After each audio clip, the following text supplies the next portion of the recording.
Channel. आज हम पढ़ने वाले अकाउंट्स का first chapter, basic accounting terms. इसे स्टार्ट करने से पहले हो सकता है छोटी मोटी प्रॉब्लम्स आपको मेरी वीडियोस में देखने को मिले, क्योंकि मैं न्यू भी हूँ। उसे माफ़ कर देना। और चलिए तो शुरू करते हैं आज का लेक्चर। हम पहले समझेंगे कुछ बेसिक टर्म्स को। उससे पहले मैं क्यूट से एग्जांपल आपको देने वाली हूँ। रेम एक रेम है, नॉर्मल पर्सन है, उसकी शॉप है जिस शॉप का नाम है बुक शॉप। ठीक है, बुक शॉप भी नहीं, रिम बुक शॉप कह सकते हो। बुक शॉप उसकी है। ठीक है। इसके अंदर हम पहले देखेंगे सोल प्रोपराइटर। सोल प्रोपराइटर कौन होता है?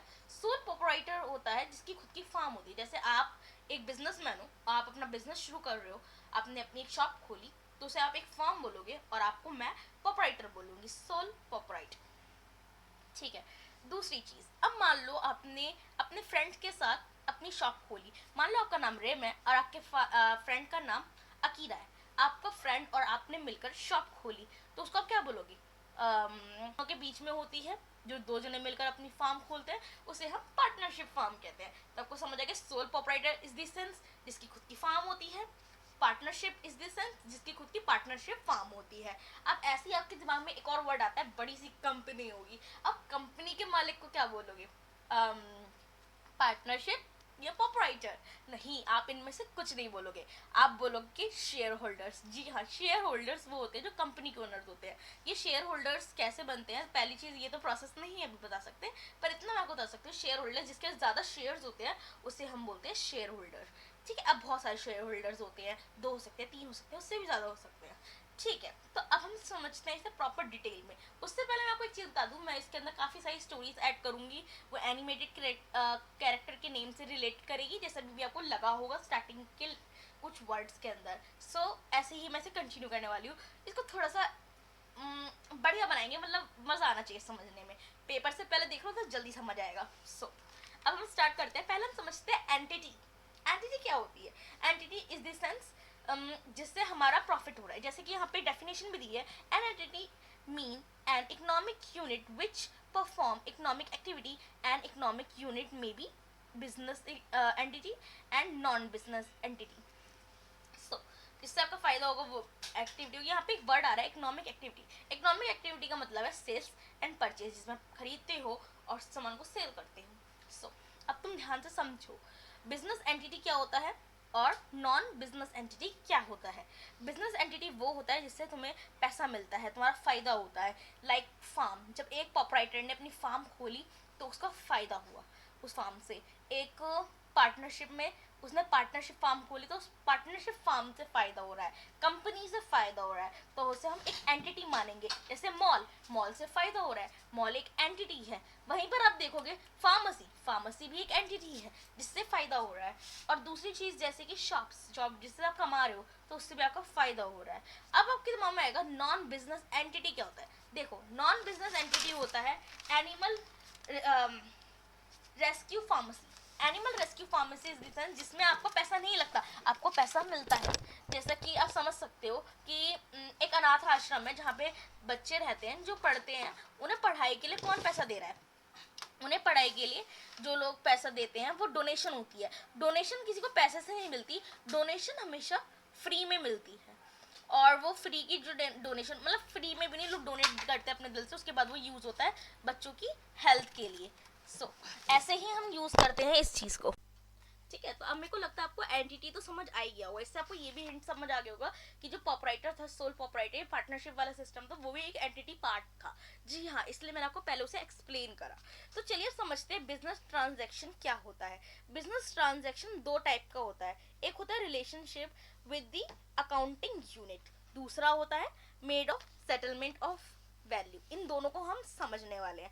पहले हम समझते हैं relationship with the accounting unit को। 2 टाइप की होती है, इंटरनल, एक्सटर्नल। इंटरनल क्या होता है और एक्सटर्नल क्या होता है, इसे प्यारे से एग्जांपल से समझते हैं। इंटरनल मतलब ड्राइंग्स। ड्राइंग्स क्या होती हैं? अभी आप वो सोचो स्केचबुक वाली ड्राइंग्स, नहीं, बिल्कुल नहीं, वो वाली ड्राइंग नहीं है।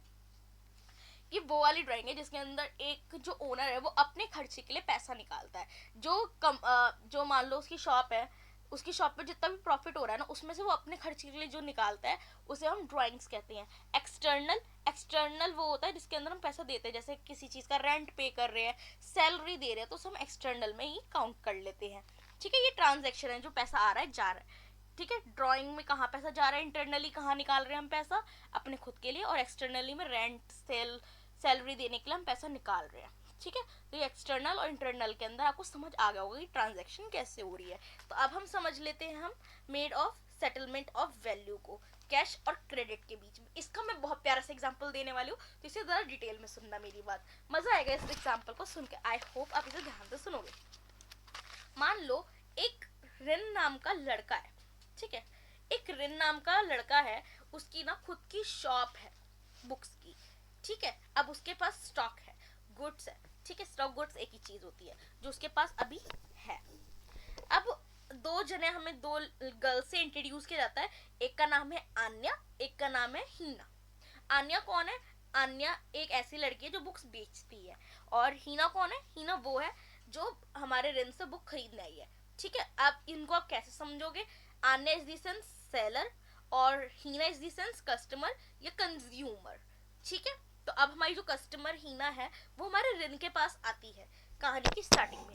अब जब हमारी हीना रिन के पास आती है तो वो कहते हैं कि मुझे बुक चाहिए, तो रिन उसे बुक दे देता है।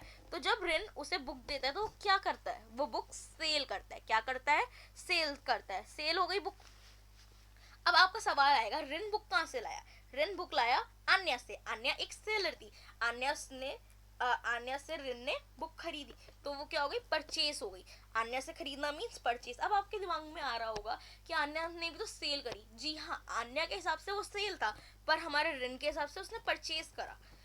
तो आपको कहना चाहिए हीना ने भी परचेस करा। नहीं, हम यहाँ पे अकाउंटिंग किसकी कर रहे हैं? हम यहाँ पे अकाउंटिंग रिन की कर रहे हैं। रिन की हम जो अकाउंटिंग कर रहे हैं उसके हिसाब से हम सब चीज़ देखेंगे कि सिनेरियो जो है वो हमारा रिन का है, हमें रिन के हिसाब से ही सब कुछ करना है, हम उसकी अकाउंटिंग करेंगे। तो रिन के लिए जो होगा वो मान्य रखेगा, ना कि हीना और आन्या के लिए जो होगा। तो जैसा कि मैंने आपको बताया, आन्या से जैसे ही उसने बुक खरीदी, मतलब अपना स्टॉक गुड्स खरीदा, तो वो परचेज कर लिया। और जब उसने वो बुक हीना को दी, मतलब हीना ने जब वो रिन से खरीदी, तो वो सेल हो गई रिन की साइड से। ठीक है, पर अब यहाँ पर ना एक केस हम ऐसा बना देते हैं जिस केस के अंदर जो हीना है उसे बुक में प्रॉब्लम दिख गई। बुक का कवर ठीक है, मतलब ये सब ठीक है, पेजेस गायब है बीच में से कुछ। तो हीना जो है वो रिन को वो बुक वापस करने आती है। तो उसे हम क्या कहेंगे जब हीना वो रिन को वापस करेगी? वापस कर दी सर, मैंने आपकी बुक, मेरे को ये पसंद नहीं आई। नहीं गाइस, इसे इस बुकिश लैंग्वेज में ये सब नहीं कहते। उसमें हम कहेंगे सेल्स रिटर्न, सेल्स रिटर्न हो गई। और दूसरे वर्ड्स में हम कहेंगे रिटर्न इन वर्ड। रिटर्न इन वर्ड क्यों बोला ये भी समझाती हूँ। अब ऐसे ही रिन को वो प्रॉब्लम दिखी, तो रिन ने वो जाकर अन्य को वापस कर दी, क्योंकि अब ये बुक उसके काम की नहीं है, बिकॉज ये फट रही है तो कोई और भी नहीं खरीदेगा। तो वो प्रॉब्लम दिखाकर, इश्यूज दिखाकर उसने अन्य को वापस करी। तो अब अन्य को हम क्या कहेंगे जब अन्य को वो बुक वापस हुई? हम कहेंगे परचेज रिटर्न। जो परचेज किया था वो रिटर्न हो गया। और हम कुछ दूसरे वर्ड उसमें क्या कहेंगे? Return outward. अब ये रिटर्न्स आउटवर्ड, रिटर्न्स इनवर्ड का क्या मतलब है? रिटर्न इनवर्ड का मतलब जो चीज दुकान में वापस आ गई। रिटर्न आउटवर्ड जो दुकान से बाहर चली गई।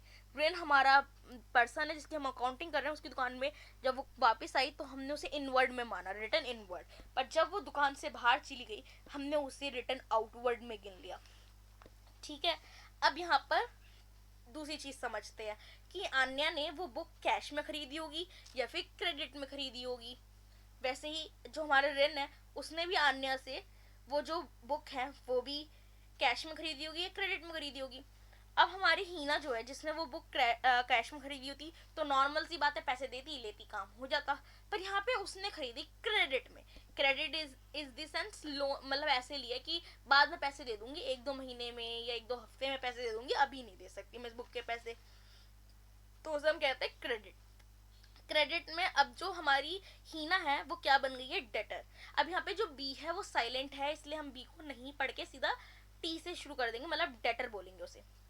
और जो हमारा रिन है, तो आपके हिसाब से तो रिन भी एक डेटर बन चुका है अन्य की नजरों में, अगर उसने उसे क्रेडिट से बुक्स खरीदी है तो ना कि कैश देकर। तो ऐसा नहीं है, जो अन्य से उसने बुक खरीदी है अगर उसने वो क्रेडिट पे खरीदी है तो वो एक क्रेडिटर बन गया है।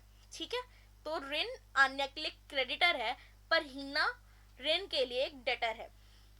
ये चीज क्लियर हुई? ये कॉन्सेप्ट जो था, ये ट्रांजैक्शन का पूरा कॉन्सेप्ट था। आपको ये क्लियर हो गया होगा अब तक। तो हम नेक्स्ट चीज की ओर बढ़ जाते हैं। अब हम समझते हैं अकाउंट। अकाउंट क्या होता है? पहले इसकी छोटी सी डेफिनेशन आपको एक्सप्लेन करती हूँ, बाकी सब जो भी है उसे मैं as a case of example में एक्सप्लेन करूंगी, ठीक है? तो पहले हम देख लेते हैं डेफिनेशन क्या कहती है। It is a record of transaction under that head, मतलब हेड के अंदर जो ट्रांजैक्शन होती है वो हमारे हिसाब किताब में रिकॉर्ड में रहती है। वो कैसे रहती है, एक्चुअली मैं आपको वो समझाती हूँ। एक एग्जांपल देती हूँ बहुत प्यारा सा। आपको ये याद रखना है, एक लड़का है सकुरा, उसकी शॉप है स्नो कैफे, ठीक है? स्नो कैफे में काफी टाइप की ड्रिंक्स सर्व होती है, ये तो आपको पता ही होगा। कैफे है तो ऑब्वियसली बात है, tea coffee cold coffee etcetera बहुत कुछ होता है। अब मान लो जो अकाउंट है वो बनता कैसे है, पहले ये डिटेल समझते हैं। एक टी बनाते हैं, एक साइड आपकी जो लेफ्ट साइड होगी वो जो होगी उसमें हम एक सेकेंड, हमें ना एक कस्टमाइज नेम चाहिए। क्या नेम लें? जैसा कस्टमर नेम चाहिए होगा हमें, क्योंकि कैफे में किसी का तो अकाउंट बनेगा ना, तो हम उस अकाउंट के लिए हम ले लेते हैं यूना। हाँ, ये नेम बेटर है, तो यूना को हम ले लेते हैं। यूना एज अ गर्ल हम इसमें कंसीडर कर रहे हैं, ये हमारी कस्टमर है जिसका हम अकाउंट बना रहे हैं। हमारा जो सकुरा है वो अकाउंट बनाता है एक टी शेप में, उसके ऊपर लिख देता है यूना।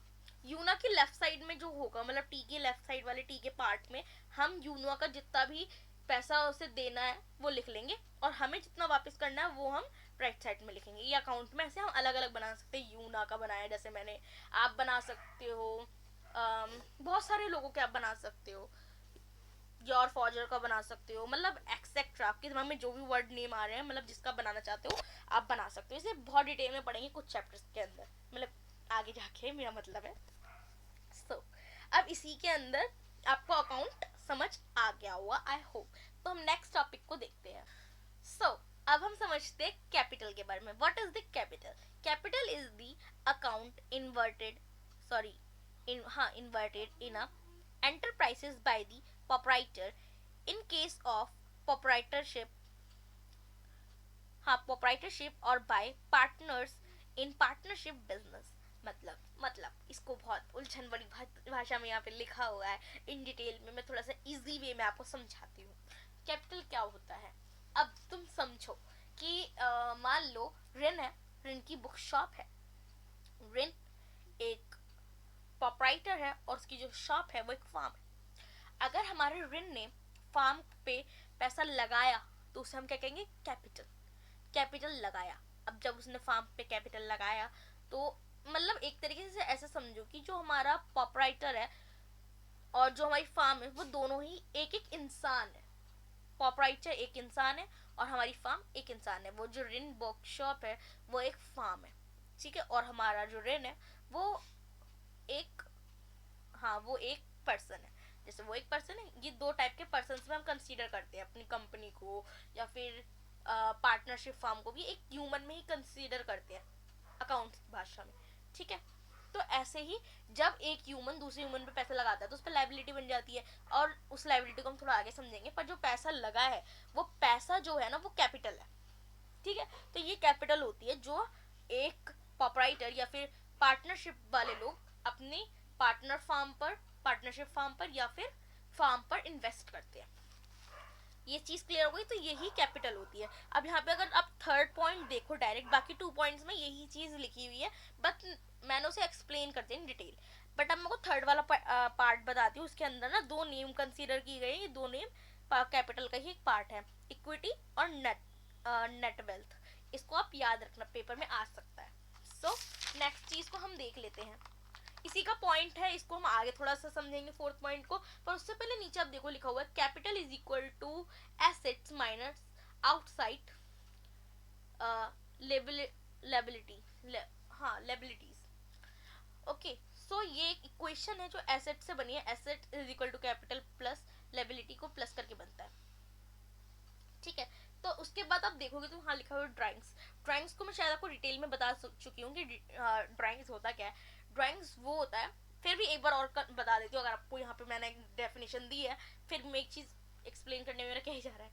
तो ड्राइंग वो होता है जिसके अंदर हाँ, कोई भी ह्यूमन अपने लिए अपनी कंपनी में मान लो शॉप थी ऋण की, उसने ऋण की शॉप में अपनी शॉप में से थोड़ा पैसा, जितना पैसा कमाया उसमें से थोड़ा सा पैसा अपने लिए निकाल लिया, अपने खर्च के लिए, अपने कपड़े खरीदने के लिए, कुछ खाने के लिए, पीने के लिए, ऐसे कामों के लिए उसने अपना पैसा निकाल लिया, तो हम इसी चीज को ड्राइंग कहते हैं। अब मेरा फेवरेट टॉपिक टाइप आ गया, फेवरेट टॉपिक भी नहीं है, एज अ टॉपिक जो अच्छा लगता है, क्योंकि ये सबसे अच्छा लगता है अपना समझाना, तो मैं इसी को समझाऊंगी। आगे के दो टॉपिक्स तो मेरे बिल्कुल ही फेवरेट वाले हैं। लायबिलिटी।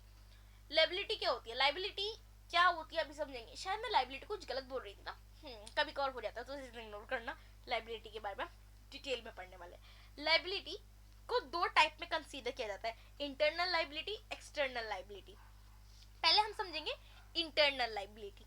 इंटरनल लायबिलिटी क्या होती है और एक्सटर्नल लायबिलिटी क्या होती है। अगर तुम देखो तो इंटरनल लायबिलिटी क्या होती है? इंटरनल लायबिलिटी वो होती है जो कैपिटल पे लगी होती है, मतलब लाइक कैपिटल पे पैसा इन्वेस्ट करा हुआ इंटरनली करा गया, अपनी चीज पर करा गया है। पर एक्सटर्नली क्या होती है? एक्सटर्नल लायबिलिटी होती है जो क्रेडिटर पर लगता है पैसा, बैंक पर लायबिलिटी है कि बैंक को देना है, क्रेडिटर को देना है, और साथ में बिल्स के बार होता है, बिल पेबल्स पर। अभी बिल पेबल्स क्या होता है आगे समझोगे, सब कुछ डिटेल में बताने वाली हूँ मैं इस वीडियो में, ठीक है। तो इन चीज़ों पे जो लोन वोन पर लगता है पैसा वो एक्सटर्नल होता है, पर इंटरनली में एग्जांपल कैपिटल बहुत अच्छा है, जैसे मैंने अभी डिटेल में बताया, तो मैं इसी को लेके चलती हूँ कैपिटल को। अब जो तुम देखोगे कि लायबिलिटी को भी ना क्लासीफाई किया गया है दो टाइप्स में, ठीक है। तो मैं इन दोनों टाइप्स को कोशिश करूंगी कि बहुत अच्छी तरीके से समझाऊँ, ठीक है। तो एक होती है long term and long term, और जिसे हम कहते हैं नॉन करंट लायबिलिटी, एक होती है करंट लायबिलिटी, ठीक है।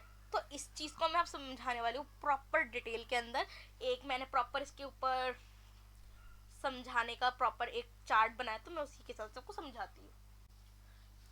तुम लोग देखो लॉन्ग टर्म लायबिलिटी क्या होती है। लॉन्ग टर्म लायबिलिटी वो होती है जो एक साल से ज्यादा की होती है, ठीक है। जैसे एक साल से ज्यादा की लायबिलिटी, बैंक लोन, मान लो तुमने 10 लाख का बैंक लोन ले रखा है, तो तुम्हें वो एक साल में तो तुम भर नहीं सकते, तो तुम्हें 10 साल या 5-6 साल दिए जाएंगे भरने के लिए, तो वो एक लायबिलिटी है जो तुम लॉन्ग टर्मली धीरे धीरे करके पे करोगे, एक साल के अंदर नहीं करोगे।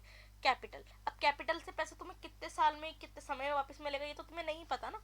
अब वो लायबिलिटी कैपिटल पे चढ़ी हुई है, मतलब आपके फार्म पर, आपकी शॉप पर चढ़ी हुई है, तो कब तक आपको उससे वापस मिलेगी, वो एक लायबिलिटी बन जाती है, ठीक है। अब हम बात करते हैं शॉर्ट टर्म लायबिलिटी की। शॉर्ट टर्म लायबिलिटी क्या होती है? जो एक साल से कम तक के लिए होती है, एक साल से कम तक ही चलेगी। जैसे क्रेडिटर, आपको क्रेडिटर को पैसा देना है, आप पे इतना टाइम नहीं है कि आप बहुत समय तक उसे पैसा ना दो। आपको पता है ना क्रेडिटर क्या होता है? वही जिसको जो ऋण था, जिसे पैसे देने थे हमारी आन्या को, तो आन्या जो क्रेडिटर है उसको उसके पैसे जल्दी देने होंगे ना। अब एक साल के बाद तक तो आन्या इंतजार नहीं करेगी ना, मेरा बुक का स्टॉक चला गया मैं एक साल तक रुकी रहूंगी, नहीं, उसे 3-4 महीने में पैसे देना ही पड़ेगा, ठीक है। और एक होता है शॉर्ट टर्म लोन, जैसे 3 महीने में आपको ये लोन भरना है, इससे ज्यादा टाइम आपको बैंक नहीं दे सकता, क्योंकि पैसा ही नहीं लिया तुमने इतना ज्यादा कि तुम्हें साल दे दें।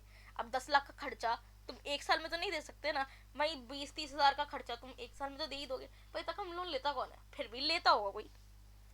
ऐसे एग्जाम्पल के लिए से याद रख सकते हो। अब हम देखते हैं हमारा नेक्स्ट टॉपिक क्या है।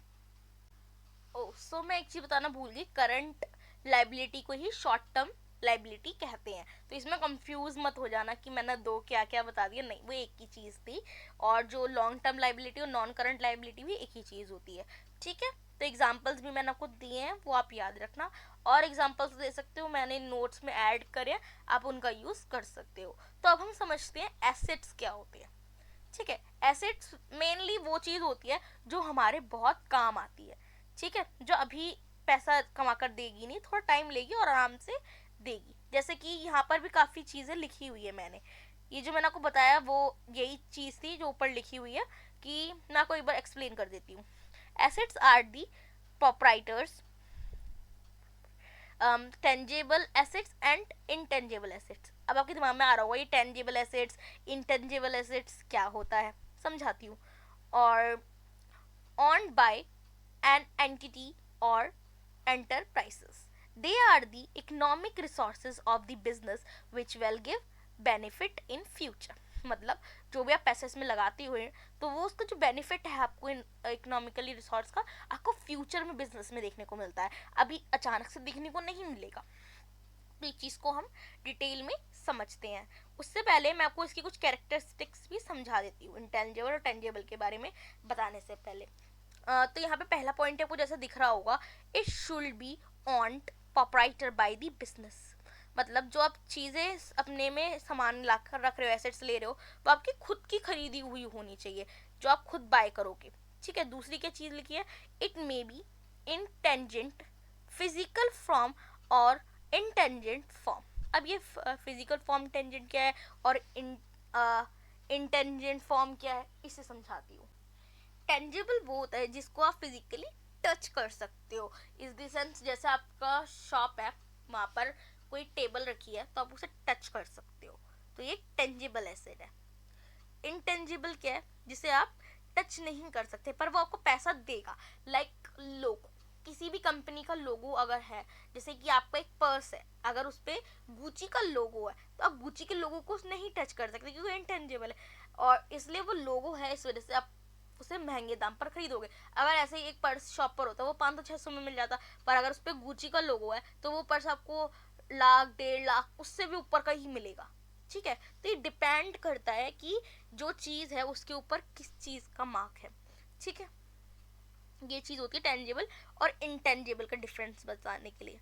इसे मैं और डिटेल में बताने की कोशिश करूंगी, तो अभी आप थोड़ा वेट करो, ये सब पॉइंट्स अभी समझा रही हूँ। मेरा मेथड नहीं है कि आपको एक साथ पॉइंट्स में डिफाइन कर देने का, मैं आपको प्रॉपर एक्सप्लेन करने वाली हूँ। ठीक है, तो अगला पॉइंट क्या है, it should have some value achieve to it. दूसरा पॉइंट भी इससे कनेक्ट है तो वो भी पढ़ देती हूँ। It should be capable of being measured in money terms, money terms. तो क्या मतलब है इन दोनों का,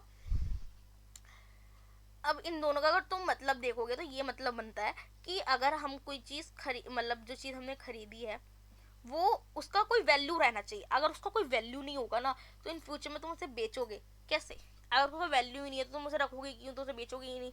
मान लो कि आपकी शॉप बुक्स की है पर एक दो बुक है जिसका कोई वैल्यू ही नहीं है तो वो बिकेगी नहीं ना। तो ये मेन बात है कि उस चीज़ की वैल्यू होनी चाहिए, उसका कैसा पैसा है, उसका कितना प्राइस है, ये होना चाहिए जिसे तुम्हें आगे देना है। ठीक है, तो इसी चीज़ को हम ऐसे, जो मैंने आपको गुची बताया उसका मुझे पॉइंट याद आ गया, उससे हम ट्रेडमार्क कहते हैं। ट्रेडमार्क डिपेंड करता है, पर हाँ एक चीज़ आपके दिमाग में आई होगी, ये जो इंटेंजिबल ट्रेडमार्क आपने बताया गुची का सिंबल से, तो मैं टच कर सकती हूँ ना शॉप पे जाके, नहीं ब्रो, आप उसे टच नहीं कर सकते। अगर आप ये सोच रहे हो कि आप उसको टच कर लोगे, ऐसा कोई फायदा नहीं है ना। अब गुची को टच करने से अब गुची की जगह वहाँ पर मार्क की जगह गुची लिखा आ जाता, तो क्या आप उसे भी तो टच कर ही रहे थे ना। उसे टच करने से उसको वैल्यू गिरेगी नहीं गिरेगी, तो वो टच करना मायने नहीं रखता, कुछ भी होता तब भी आप खरीदते हो उसे।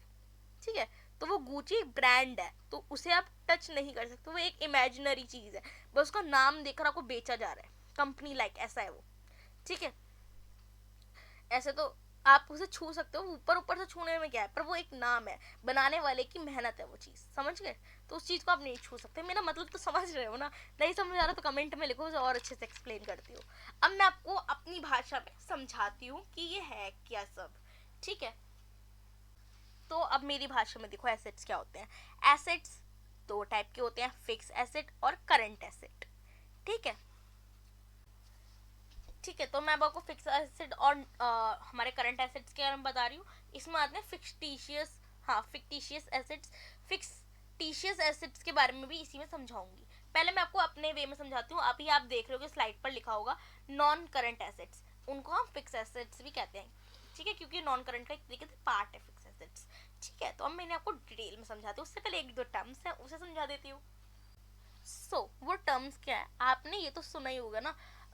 कोई भी शॉप है, शॉप पर आपने देखोगे शेल्फ्स होते हैं जो बिल्कुल ही, कुछ शेल्फ तो अलग अलग रखे होते हैं पर कुछ ऐसे भी शेल्फ्स होते हैं जो बिल्कुल ही दीवार से चुपके हुए होते हैं, तुम ऐसे निकाल नहीं सकते, हिला डुला नहीं सकते, उन्हें हम कहते हैं फिक्सचर्स। ये बड़ा नया सा वर्ड आ गया, फिक्सचर्स। फिक्सचर्स कहते हैं। अब आप कहोगे तो फर्नीचर है भाई, ये लगा ही तो हुआ है, इसको सामान ही तोड़ के फर्नीचर ही तोड़ का।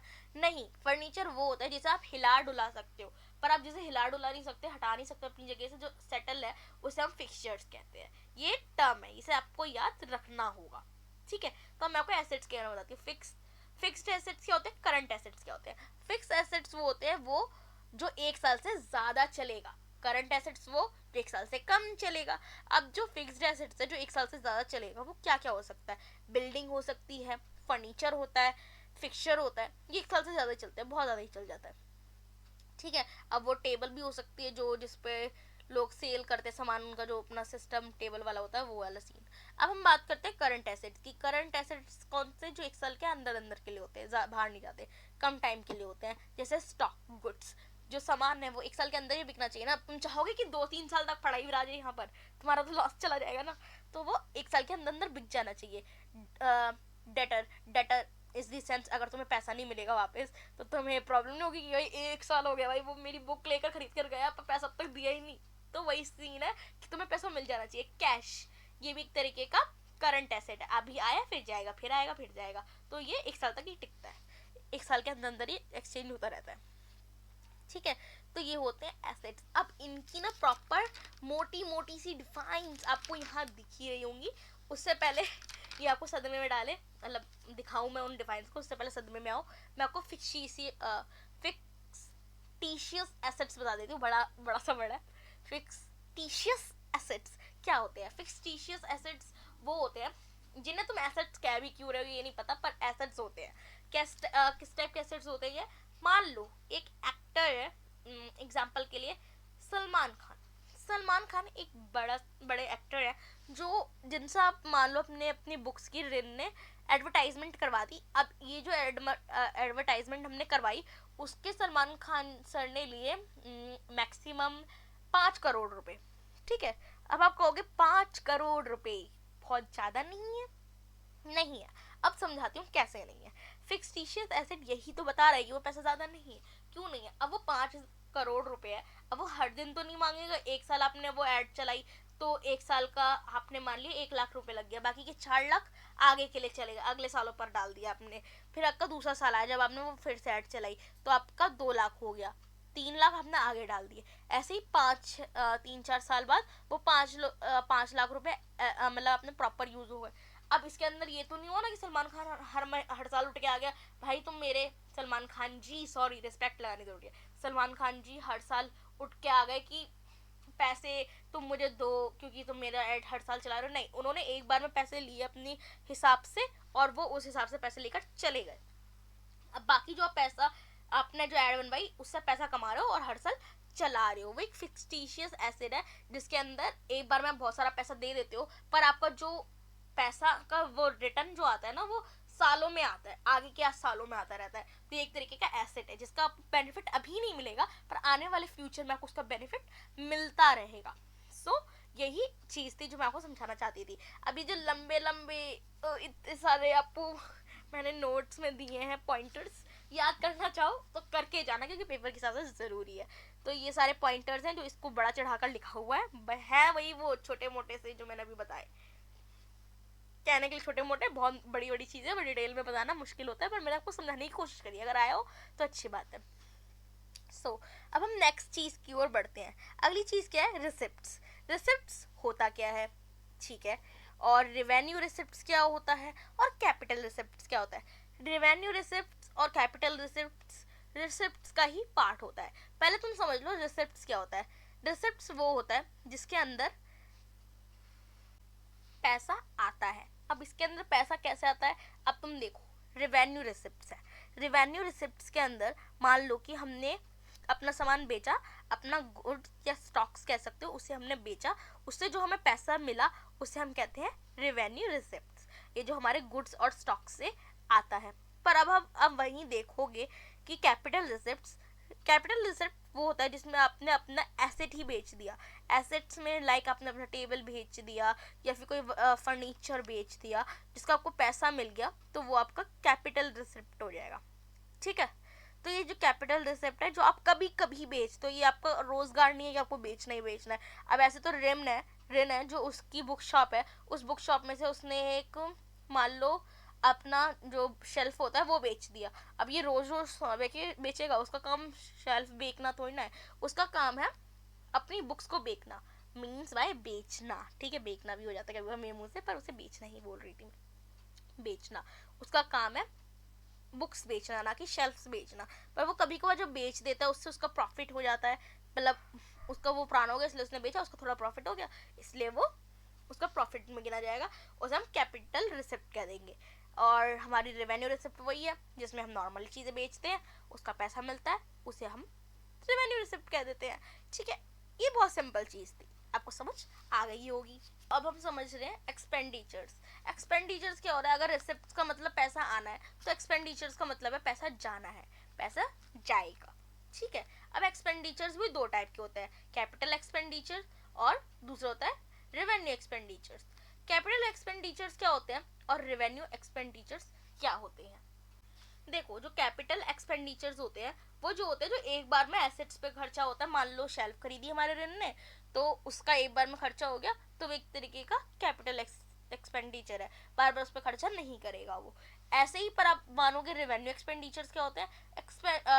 रेवेन्यू एक्सपेंडिचर्स वो होते हैं जिसमें डेली बेस पे खर्चा होना होता है, जैसे कि रेंट भरना है किसी बिल्डिंग का जहाँ पे वो काम कर रहा है, या फिर उसे सैलरी देने वर्कर्स को जो वहाँ पे काम करते हैं, तो उसे हम कहेंगे रेवेन्यू एक्सपेंडिचर।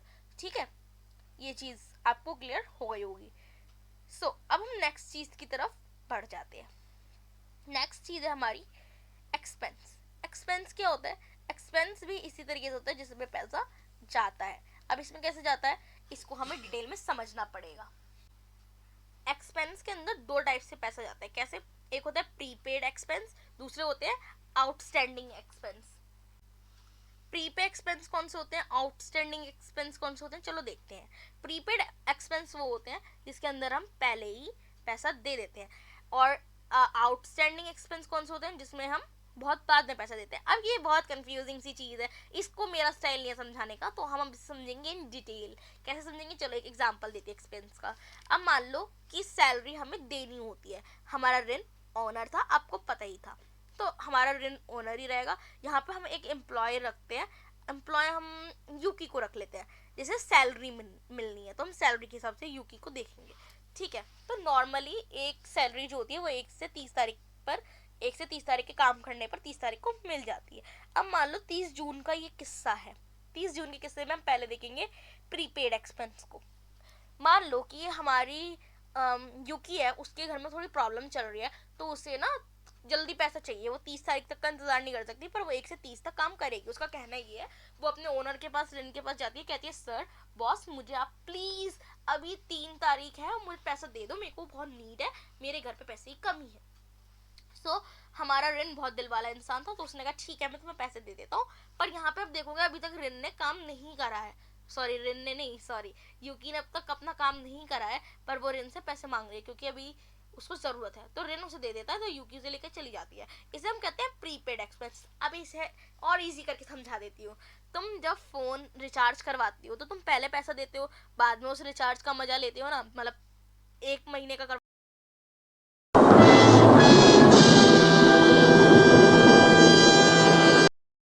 नेट आता रहेगा, तुम अपना काम करते रहोगे, तो इसे हम कहते हैं प्रीपेड एक्सपेंस। अब हम बात करते हैं हमारे दूसरे आउटस्टैंडिंग एक्सपेंस में। अब मान लो हमारी यूकी ने काम करा, अभी ये यूकी का अलग वाला किस्सा है, वो वाला महीना उसने साइड कर दिया, अब अगला महीने वाला किस्सा है।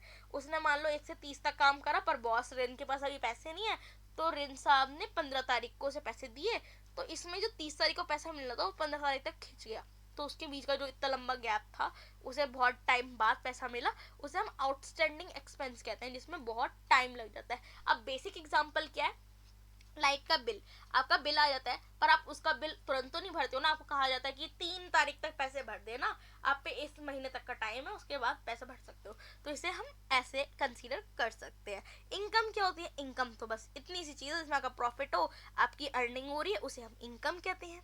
ठीक है, तो अब हम देखते हैं नेक्स्ट क्या है, प्रॉफिट। प्रॉफिट क्या होता है, प्रॉफिट भी दो चीज में टोटा हुआ है, दो चीज क्या है वो, नेट प्रॉफिट, दूसरा है हमारा ग्रॉस प्रॉफिट। पहले हम देखते हैं प्रॉफिट, फिर हम देखेंगे नेट, फिर हम देखेंगे ग्रॉस। इसे भी एग्जांपल से समझाऊंगी, टेंशन मत लो। सो प्रॉफिट वो होता है जिसके अंदर हम अर्निंग करते हैं, जैसे कि यहाँ लिखा हुआ भी है, profit means income earn by the business from in operating activities. Operating activities का मतलब है मेन काम, मेन एक्टिविटी जो होती है जिससे हम पैसा कमाते हैं। ठीक है, तो इसमें दो टाइप के बताए गए, नेट प्रॉफिट और ग्रॉस प्रॉफिट। इसे बहुत इजी वे में एग्जांपल से समझाती हूँ, इतना डिफिकल्ट नहीं करती हूँ, तुम्हारे लिए बहुत डिफिकल्ट डेफिनेशन दे रखी है, इसे याद कर लेना फिर भी, ठीक है। फॉर एग्जाम्पल प्रॉफिट, अगर मान लो आपने गुड्स खरीदा, कुछ सामान खरीदा, अगर वो 50 रुपए का था तो आप उसे 50 से 50 प्लस करके बेच रहे हो, मान लो 100 रुपए का बेच रहे हो, जिससे तुम्हारा थोड़ा प्रॉफिट हो जाए। आपने जो 50 रुपए बढ़ाए ना, वो आपका ग्रॉस प्रॉफिट है, कि इस मतलब आपको बताया 50 रुपए बढ़ा कर बेच रहे हो तो वो एक ग्रॉस प्रॉफिट है, वो 50 रुपए। पर वहीं पर आप देखो कि आपने उस ग्रॉस को रखा, मान लो रिन की दुकान थी, उसने बुक खरीदी, उसे उसने 50 बढ़ाकर बेचने का सोचा था, तो वो ग्रॉस प्रॉफिट कर रहा था, पर उसने उस बुक को अपनी शॉप पे रख के रखा। जब उसने अपनी शॉप पर उस बुक को रख के रखा ना, तो कुछ समय तक रखने का ही रेंट बन गया। तो 10 रुपए मान लो वो रेंट है, तो 50 में से 10 हटाओगे तो नेट प्रॉफिट क्या रह गया, 40 रुपए। अब वो जो 40 रुपए बचे ना, वो आपका नेट प्रॉफिट है। ग्रॉस प्रॉफिट जो मेन प्रॉफिट था, फिर 40 रुपए जो आपका नेट प्रॉफिट आया, वो प्रॉफिट है जो उस चीज को रखने के बाद, बाकी सारी प्रॉब्लम्स को देखने के बाद का प्रॉफिट निकला। तो आपको समझ आ गया होगा ग्रॉस प्रॉफिट क्या होता है और नेट प्रॉफिट क्या होता है। अब हम बात करते हैं गेन। गेन क्या होता है, ठीक है। गेन वो होता है जो अपनी एसेट्स को बेच कर मिलता है। अगर आपने कोई एसेट बेचा तो उससे आपको जो पैसा मिला, उस पर जो फायदा हुआ, उसे हम गेन कहते हैं, ठीक है। अब इसमें आपने मान लो अपना शेल्फ बेच दिया, उससे फायदा हो गया, तो उसे आप गेन कहोगे। आपने मशीन बेच दी तो उसे आप गेन कहोगे। आपने अपनी जमीन बेच दी तो उसे आप गेन कहोगे। जो भी आप बेचते हो उस पर आपको जो फायदा मिलता है, उसे हम गेन कहते हैं। प्रॉफिट और गेन के बीच में एक डिफरेंस होता है, जो शायद मेरे हिसाब से आपको पता होना चाहिए। चलो मैं अब आपको वो चीज समझाती हूँ। मैं अपने उसी एग्जांपल का यूज करना चाहूंगी, सकूरा वाला। जो सकूरा का जो कैफे था, उसी का एग्जांपल का यूज करना चाहूंगी, ठीक है। अब जो सकूरा का जो कैफे था, स्नो कैफे, उसमें कॉफी बिकती होगी, ऑब्वियस सी बात है। अब मान लो कोई इंसान प्रॉफिट करता है और उसमें वो कॉफी बेच रहा है, अपनी शॉप का जो उसका गुड है वो उस चीज को बेचता है, तो वो क्या होती है, सेल्स होती है। उससे जो पैसा मिलता है उसे हम प्रॉफिट कहते हैं। वहीं पर आप कहोगे गेन, गेन भी तो क्या होता है, प्रॉफिट करा तो गेन भी तो करा, गेन पैसा मिल रहा है तो गेन तो हो रहा है। नहीं, गेन वो होता है जिसमें हम एसेट बेचते हैं। दुकान का सामान उठा के बेच दिया भाई उसने, फर्नीचर बेच दिया, तो उसने उस पर जो गेन करा उसे हम फायदा कहेंगे। पर अगर दोनों पे ही लॉस हो जाए तो हम दोनों को ही लॉस कहते हैं। अगर मान लो कि इस बार ढंग से दुकान नहीं चली तो उसकी कॉफी पर लॉस हो गया ना। वहीं पर गेन में अगर फर्नीचर सही दाम पर नहीं बिका, कम दाम पर बिक गया, तो उसे भी हम लॉस में कंसीडर करेंगे ना। तो ये जो हमारा प्रॉफिट है और गेन है, उसके बीच का बेसिक डिफरेंस है, जो मुझे लगता है मेरी साइड से आपको पता होना चाहिए था। तो अब हम देखते हैं नेक्स्ट चीज को। नेक्स्ट थिंग है लॉस। लॉस तो नॉर्मल सी चीज है ना। अगर आपको किसी चीज पर लॉस हुआ, आपने किसी चीज को कम दाम पे बेचा है, तो उसे हम लॉस ही कंसीडर करते हैं। मान लो कि एज एग्जाम्पल आपका फोन है, आपका फोन अगर बहुत समय तक आपने चलाया है, उसके बाद आपने बेचा है, मान लो 5,000 का था, ठीक है। वो फोन आपने 5,000 का फोन बेचा, वैसे 5,000 का आता नहीं है, पर एग्जाम्पल के लिए 5,000 का फोन था, आपने वो बेचा, बिका वो 3,000 में, तो आपका लॉस हो गया ना। ऑब्वियसली बात है, ये गेन पर भी हो सकता है, ये प्रॉफिट पे भी हो सकता है। लॉस तो सिंपल सी चीज़ है, इसे क्या मैं आपको कॉम्प्लिकेट करके समझाऊँ, इसे तो नॉर्मली भी समझोगे। ये डिफाइन बहुत लंबी चौड़ी, इसे याद कर लो, कोई ज़रूरी नहीं है, वैसे तो आपको समझ आएगी लॉस क्या होता है। अब हम समझते हैं परचेसेस और सेल्स क्या होता है। परचेसेस, हम कोई चीज़ खरीदते हैं, उसे वेल डिफाइन करते हैं, उसमें कुछ चीज़ें ऐड करते हैं, उसे हम कैश या क्रेडिट पर लेते हैं, तो उसे हम परचेस करते हैं। ये डेफिनेशन में यही लिखा है, उसे आप पढ़ लो तो आपको समझ आ जाएगा। सेल्स क्या होती है, सेल्स वो होती है जो हमने उसमें चेंजेस करे, उसके बाद हम जब उसे बेचते हैं तो हम सेल्स कहते हैं। जैसे उसे आप क्रेडिट में भी सेल कर सकते हो, कैश में भी सेल्स कर सकते हो। इसे आप मेरे रिन और आन्या और हीना के एग्जाम्पल से समझ सकते हो, ठीक है। अब हम दूसरी चीज देखते हैं। दूसरी चीज क्या है, गुड एंड स्टॉक इन्वेंटरी, ठीक है। गुड और स्टॉक इन्वेंटरी के ज़्यादा डिफरेंस नहीं है। गुड भी वही चीज़, आपने सामान खरीदा उसे चेंज करा, वो एक ही बात है, ज़्यादा डिफरेंस आया नहीं। स्टॉक इन्वेंटरी क्या है, स्टॉक इन्वेंटरी भी कुछ ऐसी है जहाँ पे हमने स्टॉक इकट्ठा करके रख रखा है। इसके बस दो इम्पैक्ट्स होते हैं, ओपनिंग स्टॉक और क्लोजिंग स्टॉक। क्या मीन्स, समझो। ओपनिंग स्टॉक और क्लोजिंग स्टॉक होता क्या है, आपने ओपनिंग स्टॉक मान लो कि 1 अप्रैल में रखा, तो उसका जो क्लोजिंग स्टॉक होगा वो 31 मार्च तक का होगा। मान लो कि रिन था, रिन ने कुछ बुक्स खरीदी अन्य से, तो वो बुक्स का स्टॉक उसने 1 अप्रैल को खरीदा था, पर उनमें से कुछ बुक रह गई, बाकी सब बिक गई। 31 अप्रैल को वो देखता है 1 साल बाद, तो उसे समझ आता है कि क्लोजिंग स्टॉक में ये बच गया है, ओपनिंग में और क्लोजिंग में। तो आप ऐसे करके देखते हो कि आपका कितना स्टॉक बिका, कितना स्टॉक नहीं बिका, तो इसे हम ओपनिंग और क्लोजिंग स्टॉक में कंसीडर कर लेते हैं। अब हम बात करते हैं ट्रेडिंग रिसिप्ट्स। ये ट्रेडिंग रिसिप्ट्स होती क्या, सॉरी ट्रेडिंग नहीं, ट्रेड रिसिप्ट्स। रिसिप्ट रिसिप्ट शायद मैंने गलत बोल दिया, रिसीवेबल, ट्रेड रिसीवेबल और ट्रेड पेबल क्या होता है? रिसीवेबल और ट्रेड पेबल को हम थोड़ा सा डेफिनेशन में समझते हैं। ये बहुत लंबा चौड़ा डेफिनेशन लिखा है, इसे समझाने बैठी तो आपका दिमाग गोल गोल गोल गोल घूमने लगेगा। हम अपने ऋण और आन्या और हमारी हीना के एग्जाम्पल से समझेंगे। बहुत इजी वे में समझाती हूँ, चलो इसे मेरे केस में समझते हैं। तो ठीक है, अब मेरे केस में देखोगे जो हमारा ऋण है और जो हमारी हीना और आन्या है उन्हें हम कुछ कुछ चीज़ों से डिफाइन करते हैं। जैसे कि आपने देखा था हमारी हीना थी वो डेटर बन गई थी क्रेडिट पे चीज़ लेकर, और हमारी आन्या जो है, मैंने ये सही बोला ना, एक सेकेंड, जो हमारा हीना है, हीना लड़का थोड़ी ना है, हीना जो हमारी फीमेल गर्ल है वो एक डेटर बन चुकी थी, सॉरी डेटर, हाँ डेटर बन चुकी थी। क्यों? क्योंकि उसने क्रेडिट पर संभाल लिया था। और जो हमारी आन्या थी उसके लिए हमारा ऋण क्रेडिटर बन चुका था क्योंकि उसने भी क्रेडिट पर संभाल लिया था। सो यहीं से हम इस कहानी को बढ़ाएंगे। सो देखो कैसे बढ़ा रहे हैं हम। जो हमारी हीना है उसने उसका पैसा नहीं दिया अभी, तो उसने एक ना उसे क्या दिया, बिल दे दिया। क्या? बिल रिसीवेबल का। रिसीवेबल बिल में उसने पता क्या लिखा, आई विल पे ₹500 टू ऋण, मैं ऋण को 500 रुपीज दूंगी, या फिर ऋण बुक्स को, ऋण बुक स्टोर को दूंगी। ऋण बुक स्टोर उसके बुक स्टोर का नेम है, ठीक है। After completing of 2 weeks, 2 weeks के बाद वो दे देगी। ये लिखने के बाद नीचे उन दोनों ने साइन कर दिए, तो इसे हम बोलते हैं बिल रिसीवेबल, जिसमें एक डेटर अपने पैसे के बारे में जो शॉप ओनर है उसके साथ ये बनाता है बिल, इसे हम बिल कहते हैं। पर अब आपको होगा कि बिल तो वो होता है ना सर, सॉरी मैम, बिल तो वो होता है ना जिसके अंदर हमें मिलता है, हम जाते हैं शॉप पर, शॉप पे जाने के बाद हम कुछ खरीदते हैं तो वो लोग हमें बिल दे देते हैं, हमने इतने का खरीदा उसमें इतना डिस्काउंट डाला तो ये आपका बिल हो गया सर, तो आप इसे लेकर जा सकते हैं। नहीं, वो बिल नहीं होता, वो अभी आपको मैं बताऊंगी वो बिल क्यों नहीं होता।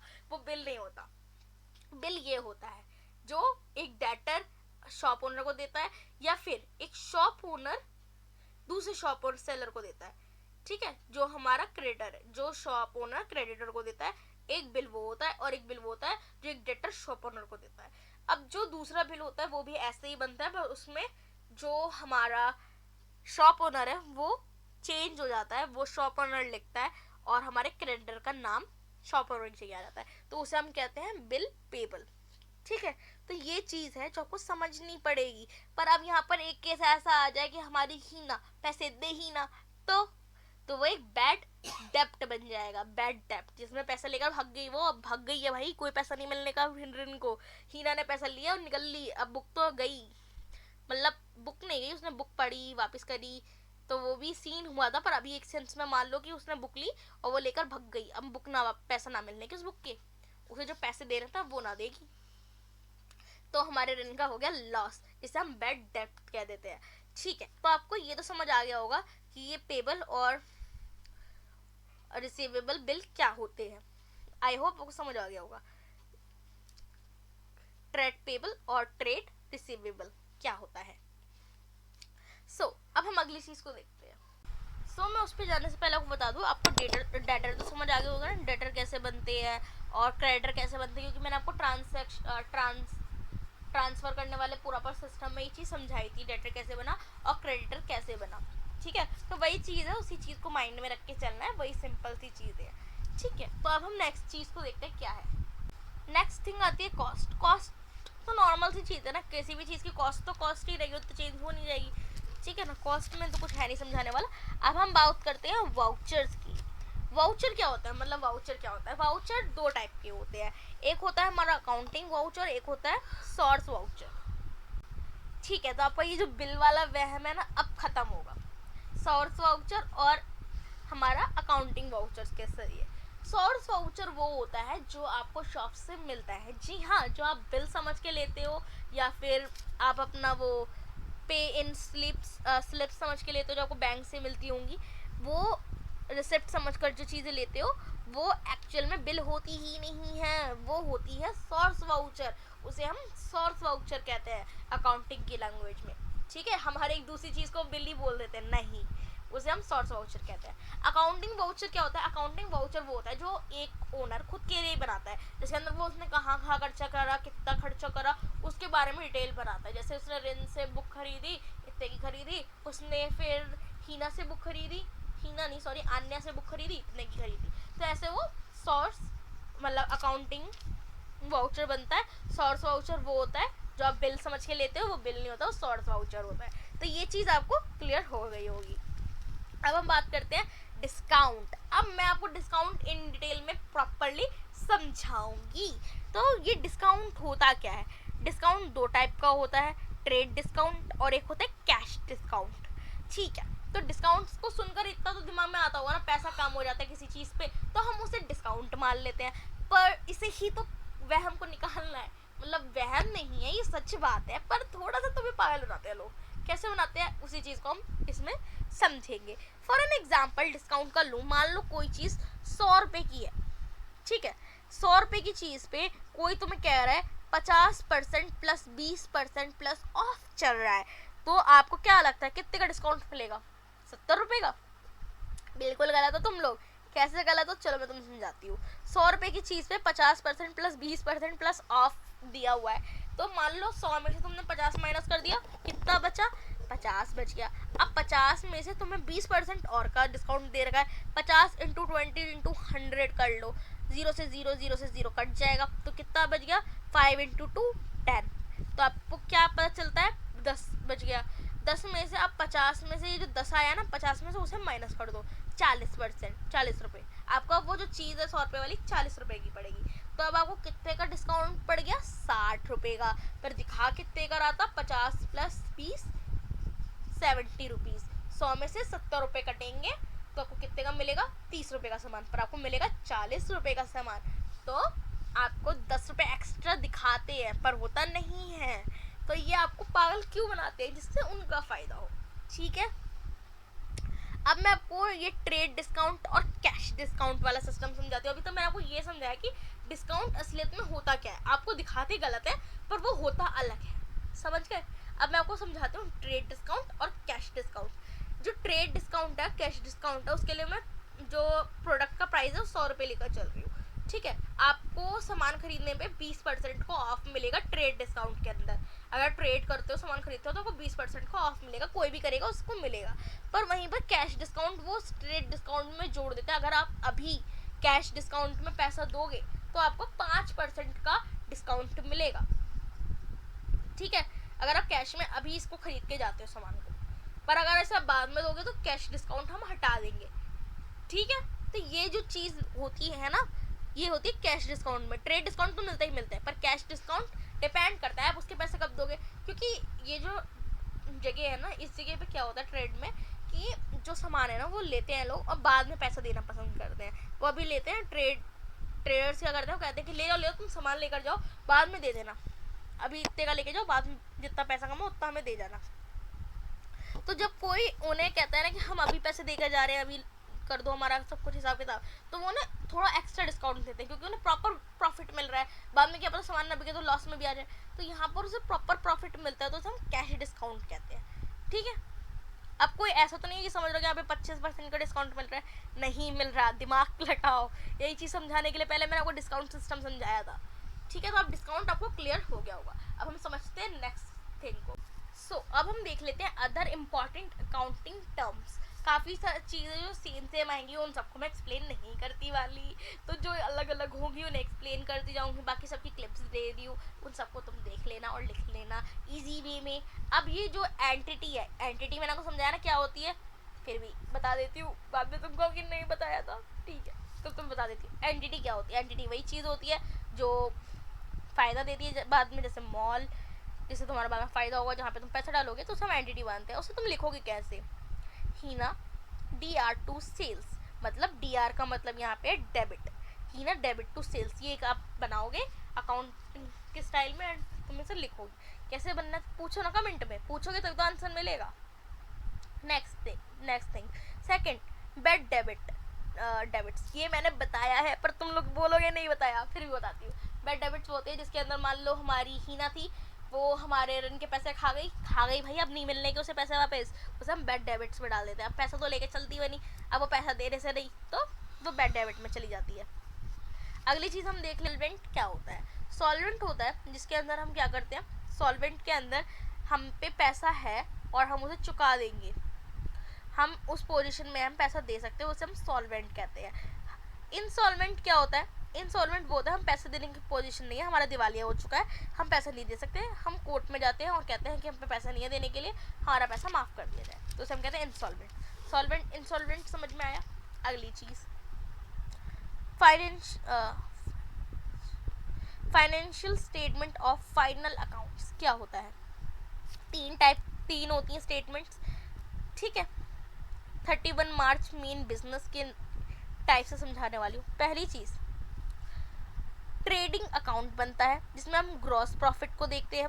दूसरा प्रॉफिट एंड लॉस अकाउंट बनता है जिसमें हम नेट प्रॉफिट को देखते हैं, मतलब 31 मार्च के मेन बिजनेस के एंडिंग में जितना भी प्रॉफिट लॉस हुआ है ना 1 अप्रैल से 31 मार्च के अंदर, उस चीज़ का सिस्टम है। कंफ्यूज मत होना, बिल्कुल भी कह रही हूँ पहले ही, तो ठीक है। तो पहले मैंने आपको बता दिया ट्रेडिंग अकाउंट में क्या होता है, ग्रॉस प्रॉफिट देखते हैं। प्रॉफिट एंड लॉस अकाउंट में क्या होता है, हम नेट प्रॉफिट देखते हैं। बैलेंस शीट के में क्या देखते हैं, हम एसेट्स एंड लायबिलिटी को चेक करते हैं, ठीक है। तो ये होता है हमारा financial statement of final accounts.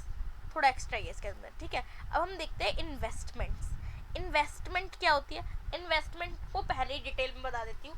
Investment वो होती है जहाँ पे भी तुम इन्वेस्ट कर रहे हो थोड़ा सोच समझ के करो, कहीं भी जाके पैसा मत डालो। आप काफ़ी यूट्यूब पे देखते हो, काफ़ी लोग बताते हैं कि यहाँ पे इन्वेस्टमेंट करो, यहाँ पे इन्वेस्टमेंट करो, ये आपके लिए अच्छा है, यहाँ पैसा डालो पैसा जीतो।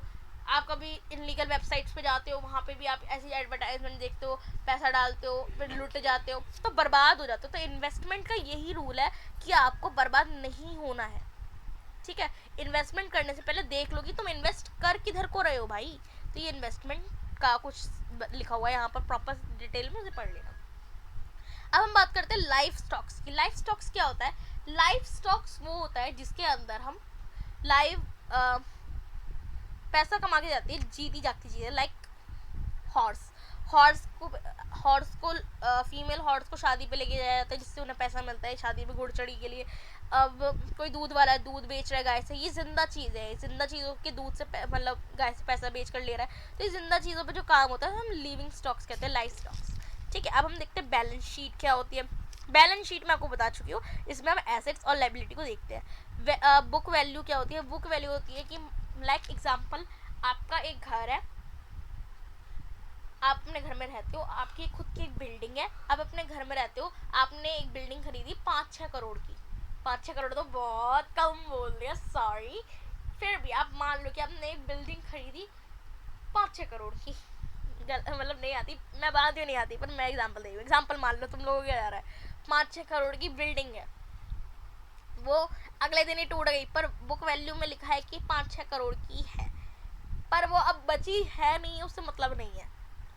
तो जो बुक वैल्यू में लिखा है वो उतने की है, चाहे वो है नहीं है, उससे मतलब नहीं माना जाता। तो हम बुक वैल्यू कहते हैं, बुक वैल्यू में जो लिखा होता है हम उसको मानते हैं, अदर साइड जो होता है उसे हम नहीं मानते। मान लो कोई रोड की कीमत 40 करोड़ है, पर उस बुक में 30 करोड़ दी गई है, तो हम उसे 30 करोड़ ही मांगेंगे, क्योंकि बढ़ती तो वो रहेगी उसकी रेंज, क्योंकि जितना टाइम जाएगा जितनी पॉपुलेशन बढ़ेगी उस चीज़ की रेंज भी बढ़ती जाएगी, पर जो बुक वैल्यू होती है हम उसे मानते हैं, नॉर्मल वैल्यू पे हम ध्यान नहीं देते।